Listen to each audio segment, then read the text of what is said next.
దేవుని ప్రియులకు శుభములు. ఈ దినమందు దేవుని వాక్యాన్ని చదువుకుందాము. 14వ కీర్తన 7వ వాక్యాన్ని మనం చదువుకున్నప్పుడు, యెహోవా చెరలోని తన ప్రజలను రప్పించున్నప్పుడు యాకోబు హర్షించును, ఇశ్రాయేలు సంతోషించును.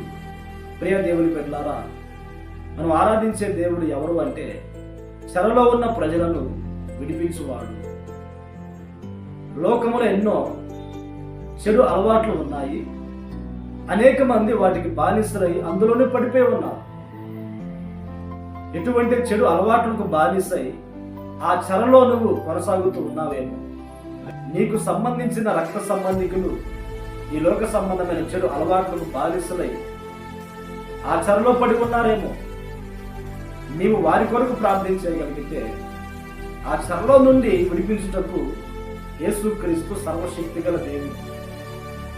ఈ దినాలలో లోక సంబంధమైన చెరలో ఉన్న వారు అందులో నుండి బయటికి రాలేక అనేక మంది వేదంలోను కన్నీళ్లలో వారి జీవితాన్ని కొనసాగిస్తా ఉన్నారు. ఆకాశమందున దేవునికి ప్రార్థన చేయగలిగితే ఆ చెరలో నుండి ప్రతి వారిని విడిపించుటకు ఆయన సర్వశక్తి గల దేవుడు. చెరలో ఉన్న వారిని దేవుడు విడిపించినప్పుడు వారు ఎల్లప్పుడూ సంతోషంగా ఆనందకరంగా వారు బ్రతుకుని వెళ్ళబుచ్చుతారు. ఈ మాటలు వింటున్న నీవును నీకు సంబంధించిన వారును దేవునికి ప్రార్థన చేసి చెరలో నుండి విడుదల పొంది దేవుని వలన సంతోషాన్ని సమాధానాన్ని అనుభవించుదురు గాక.